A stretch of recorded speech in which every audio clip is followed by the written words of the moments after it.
guys, welcome back to my channel. We are cozy at home today. I have an iced latte and we are going to be chatting when to save and when to splurge interiors edition. Because me personally, I have designer taste. I'm on a budget. I mean, here in the US, we're likely going into a recession. I thought it would be the perfect time to chat about this. If I do say so myself, I think I'm pretty good at finding hacks in this department. And you guys know I'm a huge advocate of shopping pre-loved and vintage, but it can require quite the hunt. And sometimes you need something chic that's both affordable and accessible. We're gonna start with where I think you should save. First on my list is brand name home textiles. And this doesn't mean that I think that you should buy something cheap. I think anything in your home that's taking up a lot of space, especially if it's very fabric based, it can be really obvious if you go for a cheap option. But in today's day with direct-to-consumer brands like Quince and Italic, there are so many good options for high quality home textiles that aren't hundreds or even thousands of dollars. I also feel like home textiles like bedding, for example, isn't really something that you typically want to buy secondhand. I mean, no shade if you do, but I definitely prefer to buy bedding and towels new. Here's some really good options from both Quince and Italic. I know Zara Home and Mango Home also have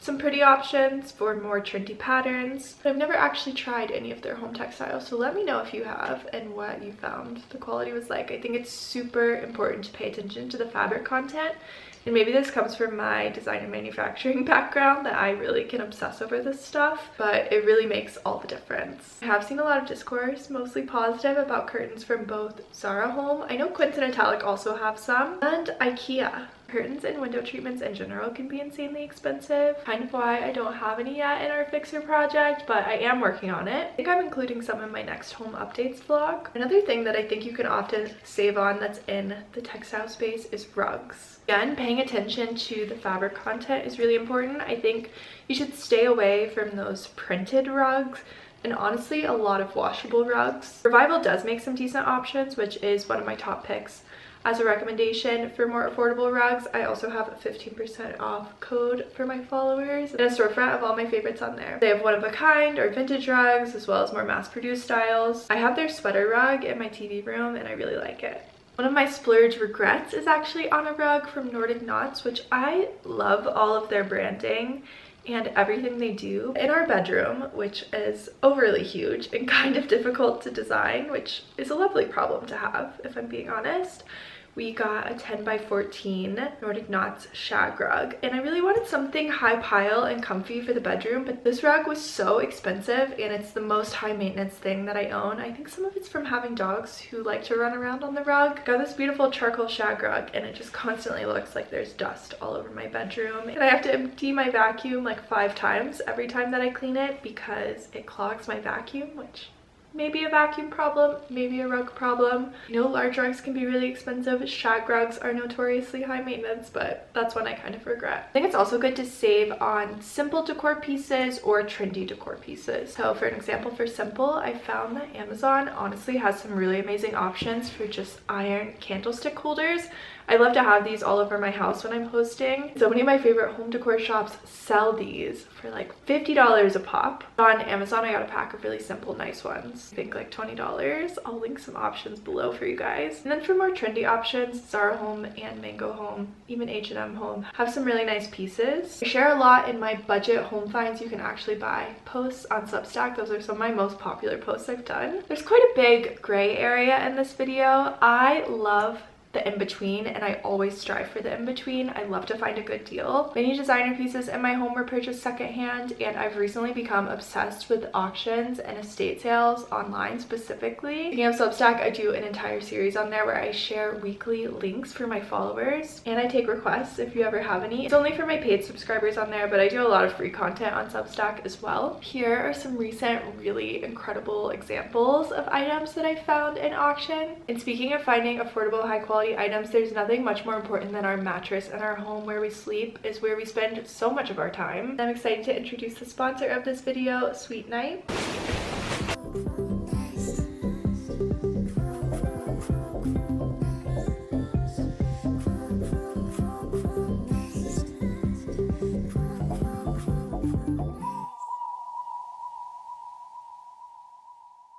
I'm coming to you from our new guest room mattress. A fun fact about this fixer project that I purchased to be our house is that it doesn't have AC, which is pretty common in the region that I'm in. You didn't really need AC up until more recently. We're gonna go through this summer and see what we think about getting it installed, but we have guests come to stay with us frequently and I wanted to make sure that they're comfortable when they're sleeping. And that meant upgrading our guest room with a cooling mattress. I chose the CoolNest mattress by SweetNight. Not only is it incredibly affordable and comfortable with a 10-year warranty, it's cool to the touch unlike my previous mattress, and 35% more breathable with ventilation 3 times better than conventional foam mattresses. They sent a cute little tester here.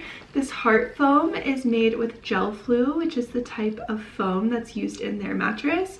You can tell it's quite squishy, and just by the looks, it looks more breathable than this conventional piece of foam.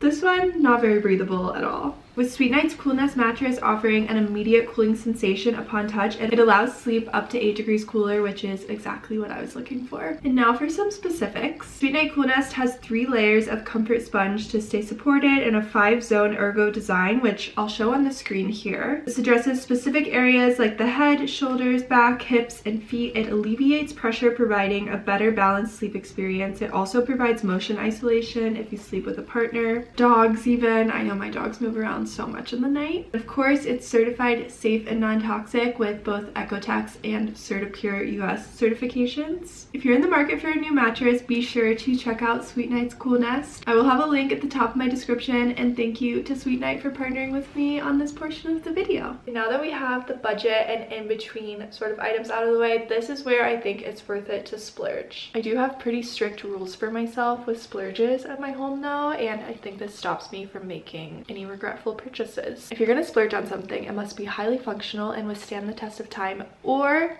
it must be heirloom status. And with that being said, I don't think it should be an impulse buy, but you probably wouldn't do that if you're watching this video. I have one type of furniture item that I think is worth the splurge, and it's a sofa. This comes down to personal preference. There are so many beautiful vintage and secondhand sofas, but comfort is really important to me. I'm quite a tall, big person. So is my partner. We have dogs. You know, we're gonna have a family one day. I love a deep, loungy, comfy sofa.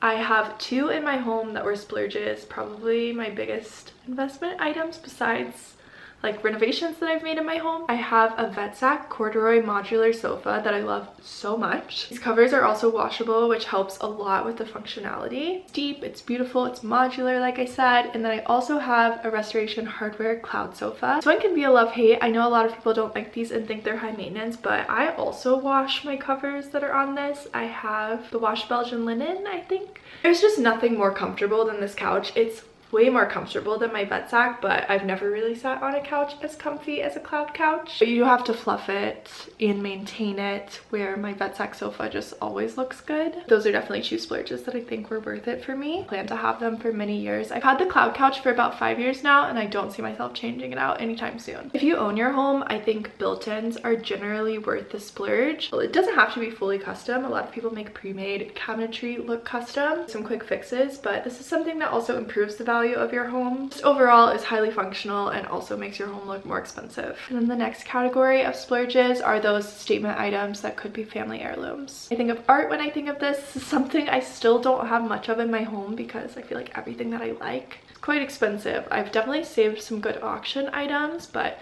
it's just not where I'm spending my money yet. I also lean a bit more minimal, and I find art to be such a big commitment. And again, something that I probably want to have for the rest of my life. So it feels intense. I also want some really big pieces. I don't love a gallery wall, but I do generally think art is worth the splurge if it's something that you're into. I think a lot of lighting options could fall into heirloom status. You can also find some good affordable options from places like IKEA though. I definitely have a thing for vintage designer lighting though. I have a lot from like the 60s, 70s, my Laurel mushroom lamp. I have a few Robert Stoneman pieces. You can kind of see one peeking out back there. There's some really cool 80s Colombo lamps. I love a lamp. And then a couple things that don't necessarily fall into heirlooms or highly functional, but I still think are worth the splurge are ambiance items. When I'm thinking of ambiance, I'm thinking of lighting in terms of light bulbs. Our Hue light bulbs were so worth it. We bought these several years ago now. And we bought the colored ones so you can completely change the vibe of whatever room you're in. I love really warm lighting, red lighting at night. Definitely worth it. Also a nice speaker system I think is super worth it. Again, just about the vibe of your home. And then one last thing that I'm adding kind of at the last minute, which I want to go into this in a bit more depth when talking about renovations and refreshes in our home. I wrote down nice hardware. I did a quick refresh of our guest bathroom in the house. I feel like it had potential. It had nice wood cabinets, but the hardware was kind of awful. I had to rip down some wallpaper. I still would like to change out the tiles in the bathtub, but changing the hardware on our cabinets to Rejuvenation hardware, I picked a mid-century chrome design, improved the look so much. I have zero desire to change those cabinets when we eventually do a real renovation on that bathroom. The hardware was expensive for such a small area. I think I spent almost $200 on hardware, but no regrets. It looks so beautiful. I would love to hear when you guys think it's important to save and splurge, if you agree or disagree with me on any. And I'm definitely going to do some more interior design focus videos soon, so make sure to subscribe if you're not already. I'll see you guys next week with a new video. Bye!